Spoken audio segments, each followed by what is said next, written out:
Hola,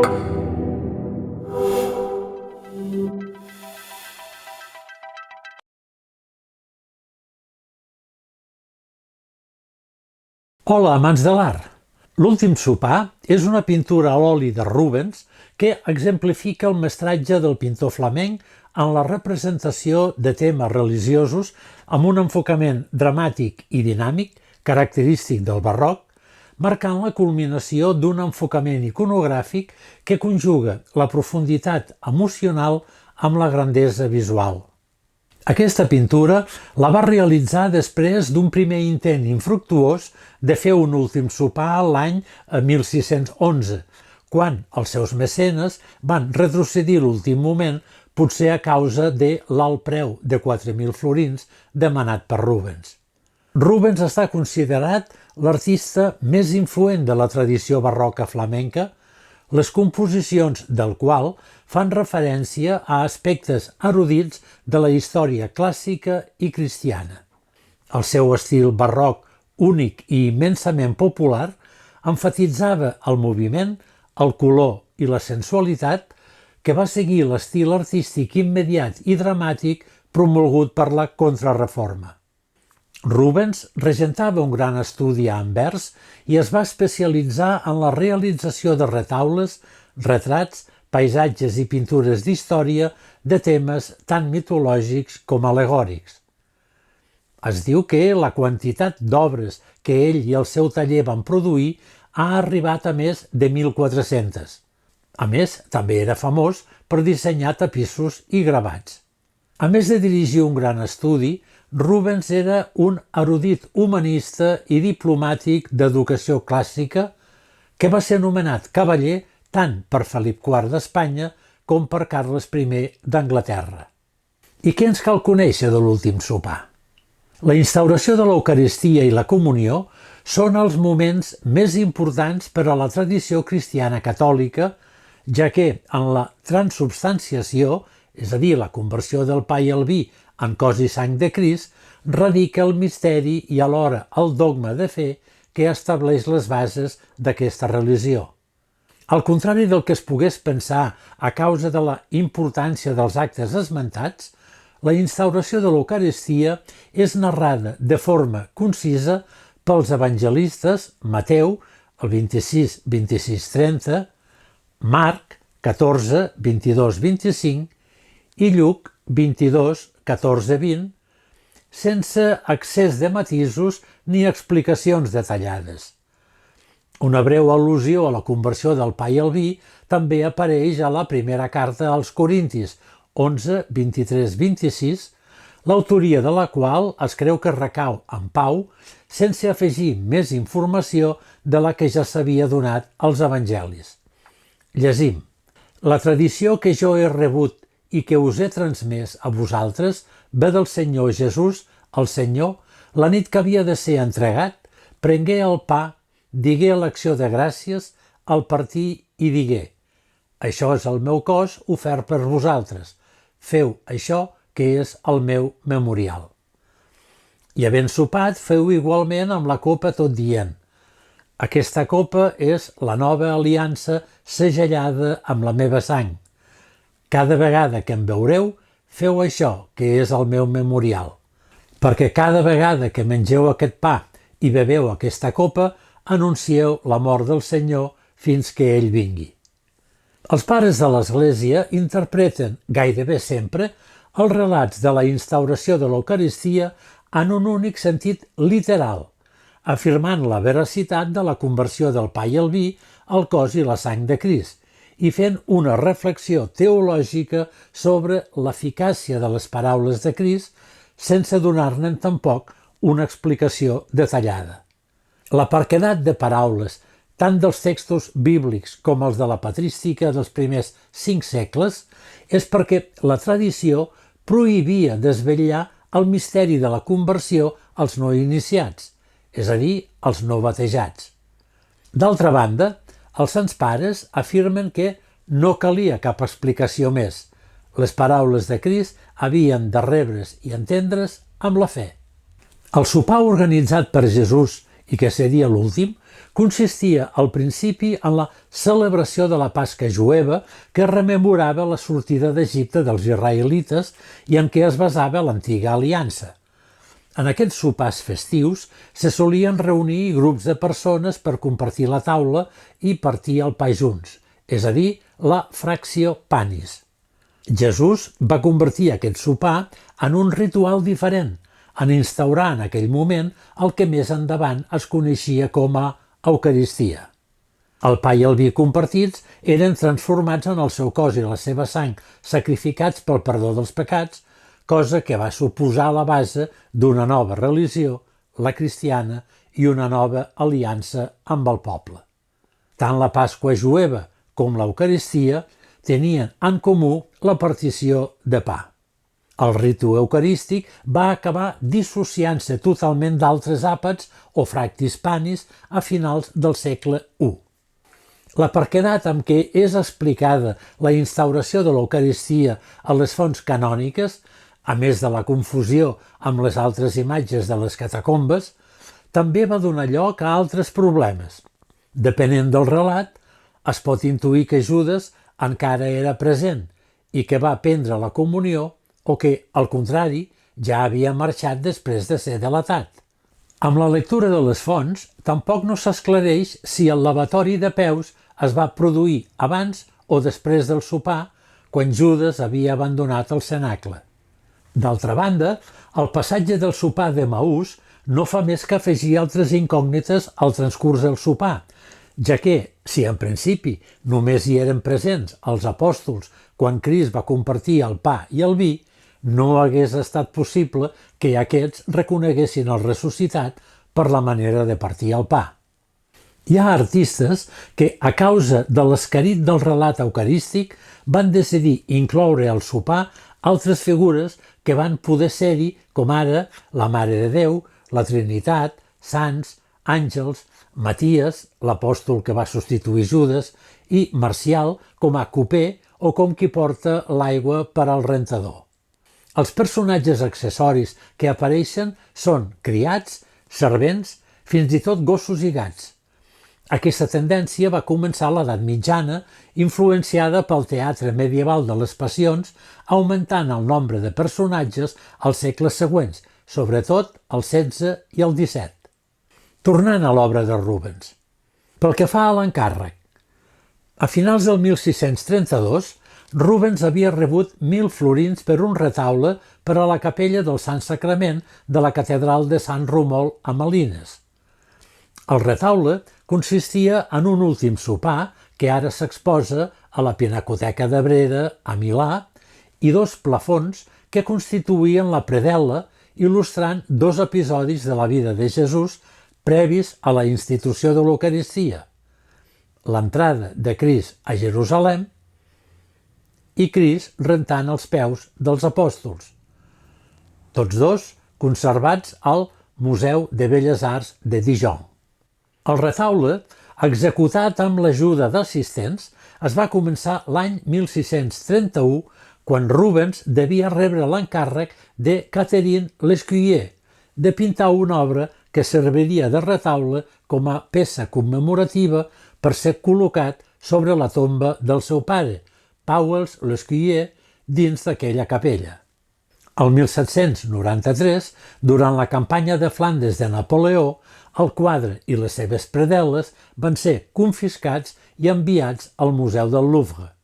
L'any 1803, els 2 panells que representen l'entrada de Crist a Jerusalem i el rentat dels peus, tallats dràsticament al segle XVIII, van ser enviats al Museu de Belles Arts de Dijon, i el retaule central, amb l'últim sopar, va ser venut a la Pinacoteca de Brera l'any 1813 com a part d'un intercanvi desitjat pel director general del Museu del Louvre, Vivant Denon, que va vendre a la Galeria d'Art Milanesa 4 obres importants d'artistes flamencs a canvi d'obres mestres del Renaixement italià.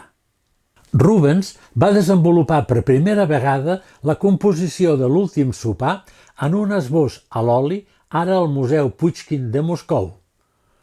Després d'acabar el retaule de Sant Rombut, Rubens va pintar un esbós molt detallat, ara en una col·lecció privada, com a model per al gravador Boethius Boisbert. Rubens va fer sovint models, còpies o esbossos posteriors a les seves pintures per servir de base als gravats, que després difonien encara més la fama de les seves obres, i eren pintats o dibuixats per alumnes o fins i tot pel mateix gravador. I Rubens corregia o alterava llavors el dibuix preliminar, retocant-lo ell mateix, o feia totalment el dibuix preliminar, o de vegades feia un model a l'oli sobre paper enganxat a taula o tela i, més rarament, com en el cas d'aquest esbós de Taumann, preparava un esbós de grisalla molt acabat sobre taula. El caràcter relativament monocromàtic d'aquests esbossos ha fet que generalment se'ls anomena grisalles, però, de fet, com es desprèn d'aquesta obra, les tonalitats negres i grises es modulen de manera subtil i variada per l'addició d'una gamma de tons blaus, liles i morats. El deute de Rubens amb les seves fonts italianes ha estat generalment comentat, però sovint s'ha passat per alt la seva relació amb la seva tradició natal flamenca. El present esbós, preparat per servir de model per a un gravat, recorda dues de les pintures petites de Peter Bruegel, La mort de la Verge, i Crist i la dona presa en adulteri. Pel que fa a la descripció, Rubens tria una disposició relativament convencional en representar l'escena, però introdueix una teatralitat que transcendeix la simple representació. El quadre representa Jesús i els apòstols durant l'últim sopar, amb Judes vestit de blau, girant-se cap a l'espectador i allunyant-se de la taula, amb una postura contorsionada i una mirada expressió d'un estat mental agitat. Els seus ulls ben oberts es troben amb la nostra mirada com buscant respostes fora d'aquell cenacle, com si volgués fer-nos còmplices dels seus dubtes, de les seves pors, de les seves decisions. La taula al centre es converteix en l'eix de la composició on els apòstols s'agrupen en una sèrie d'actituds dramàtiques i expressives que suggereixen una conversa carregada de tensió i revelació. Crist, col·locat al centre, s'erigeix com la figura dominant no només per la seva posició, sinó també per la seva majestuosa serenitat i la lluminositat que emana de la seva figura. A part de Jesús, la figura més destacada és Judes, que té la mà dreta a la boca i els seus ulls eviten el contacte directe amb les altres figures del quadre, creant una expressió nerviosa.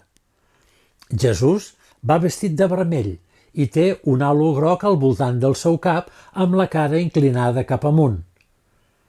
Està situat al centre del quadre, envoltat dels seus deixebles, amb 6 a cada costat, i sosté el pa amb la mà esquerra amb una copa de vi davant seu. Com en moltes altres representacions del nord d'Europa, a l'escena s'hi pot veure un gos amb un os, probablement una simple mascota. Pot representar la fe. Els gossos són tradicionalment símbols de fidelitat i representen la fe. Però aquí s'utilitzaria per subratllar la traïció. Els seus ulls estan mirant cap amunt, com assenyalant qui és el traïdor, i potser representa la cobdícia o el mal, com llegim en Joan 13:27. En aquell moment, darrere el tros de pa, Satanàs va entrar dintre d'ell. Com a anècdota, esmentem que les porcions retratades en els plats de les diferents versions de l'últim sopar al llarg de la història han anat augmentant en la mateixa mesura que ha anat creixent la ingestió d'aliments. Un equip de la Universitat de Cornell va estudiar 52 de les més conegudes versions de la famosa escena bíblica realitzades en uns 1000 anys i va analitzar la mida del festí. El que van trobar els científics va ser que el menú principal, el pa i els plats posats davant de Jesús i els seus deixebles, han anat augmentant progressivament. Els últims 1000 anys, afirma el professor Brian Wansink de la Universitat de Cornell, han presenciat un enorme creixement en la producció, disponibilitat, seguretat, abundància i possibilitat de compra de l'aliment, i en la mesura que l'art imita la vida, aquests canvis s'han reflectit en les pintures del més famós sopar de la història. Pel que fa a la composició i el cromatisme, la composició és piramidal, amb Jesús al centre, il·luminat per una llum que emfatitza la seva figura i el seu gest de lliurar el pa. La col·locació dels apòstols al voltant d'una taula quadrada i no rectangular tenia una llarga tradició pictòrica neerlandesa. Immediatament a la dreta de Crist hi ha Pere i a l'esquerra Joan. El jove apòstol a l'esquerra que equilibra la figura de Judes reflecteix el seu estudi d'obres de Caravaggio en la vocació de Sant Mateu. L'ús del clar i el fosc afegeix una profunditat que intensifica l'enfocament a les figures principals, mentre que les ombres reforcen el sentit d'intimitat i secret que envolta l'escena. Els colors són rics i càlids, amb contrast entre les ombres profundes i les zones il·luminades. Els tons rics de les vestidures dels apòstols contrasten amb l'ambient subtil i càlid que els envolta. Les variacions tonals, que van des dels blaus profunds fins als daurats resplendents, no només aporten un sentit de realisme, sinó que també evoquen la riquesa de la divinitat present en el moment significatiu representat. Les figures són robustes i plenes de vitalitat, amb un tractament anatòmic detallat que reflecteix la influència de l'art renaixentista italià, especialment de Miquel Àngel i de Ticià. I pel que fa a la interpretació, en aquesta obra, Rubens ha optat, doncs, per mostrar dos aspectes molt diferents d'aquest tema. D'una banda, com correspon a una obra destinada a una capella dedicada al Santíssim Sagrament, es representa el moment en què Crist beneeix el pa amb el calze de vi al davant. Mostra, en altres paraules, el moment central de la institució de l'Eucaristia. I d'altra banda, aquest últim sopar també retrata el moment en què els apòstols comprenen que un d'ells està a punt de trair Crist. Judes aparta la mirada de l'escena sagrada amb una terrible pertorbació, mentre que el dit que l'assenyala de l'apòstol al costat de Pere l'identifica com el culpable. L'escena representa, doncs, una perfecta combinació de la significació teològica de l'últim sopar i la narració dels evangelis canònics que inclouen el moment de la instauració de l'Eucaristia. Llegim a Mateu. Arribat al capvespre, Jesús es posà a taula amb els 12. Mentre sopaven, digué: «En veritat us ho dic, un de vosaltres em trairà». Molt entristits, li anaven preguntant l'un rere l'altre: «No sóc pas jo, Senyor?» Jesús respongué: «Un que suca amb mi el mateix plat és el qui em trairà. El fill de l'home se'n va tal com l'Escriptura ha dit d'ell, però ai de l'home que el traeix. A aquest home més li valdria no haver nascut». Judes, el qui el traïa, li preguntà: «No sóc pas jo, rabí?» Ell respongué: «Tu ho has dit». Aquest text anuncia, doncs, la imminent traïció de Crist per part de Judes. I Marc, per la seva banda, continua: «Mentre sopaven, Jesús prengué el pa, digué la benedicció, el partí i els el donà i digué: Preneu, això és el meu cos. Després prengué una copa, digué l'acció de gràcies, els la donà i en begueren tots. Els digué: Això és la meva sang, la sang de l'aliança vessada per tothom. En veritat us dic que ja no beuré més del fruit de la vinya fins al dia que begui vi nou en el regne de Déu. I després de cantar els salms, van sortir cap a la muntanya de les Oliveres. En el moment culminant del misteri eucarístic, Judes, plenament conscient de la seva ruptura de fe, s'allunya de Crist i dels altres apòstols sense que la seva forma fosca i amenaçadora, pugui amagar el ciri que simbolitza Crist com a lux mundi, la llum del món. Només Rubens podria haver tret tant partit de la juxtaposició purament pictòrica de la intensa foscor del plec del braç de Judes i la brillant flama de la vela que estén la seva llum a través de la taula tant el pa com el vi i troba la seva contrapartida en l'aurèola daurada que envolta el cap de Crist. La varietat d'expressions que animen els rostres dels apòstols, d'atenció, alarma, angoixa, devoció i por, revelen l'estudi de Rubens de l'últim sopar de Leonardo, però res no pot ser més diferent que l'ambientació de les dues obres o la disposició de les figures al voltant de la taula. L'escenari és grandiós i solemne, testimonia una vegada més l'alta inventiva arquitectònica de Rubens. L'efecte d'introduir un entorn d'aquest tipus, amb les seves clares referències tant a l'arquitectura renaixentista italiana com als arcs de triomf romans, hauria estat encara més sorprenent dins de l'arquitectura medieval en estil gòtic brabançó de Sant Romuald a Malines.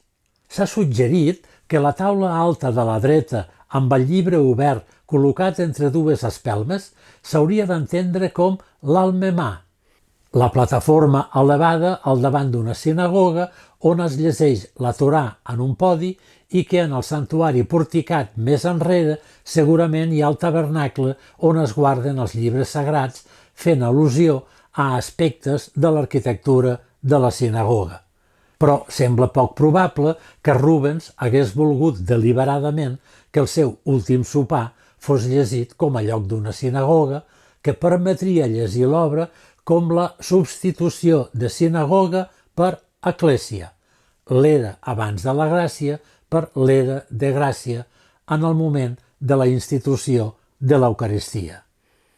L'escenari, però, és més aviat l'interior d'una església que evoca així la celebració litúrgica de la missa, impressió reforçada pels dos canelobres d'un altar de la dreta, col·locats al costat d'una mena de missal obert sobre un passatge del Salm 111.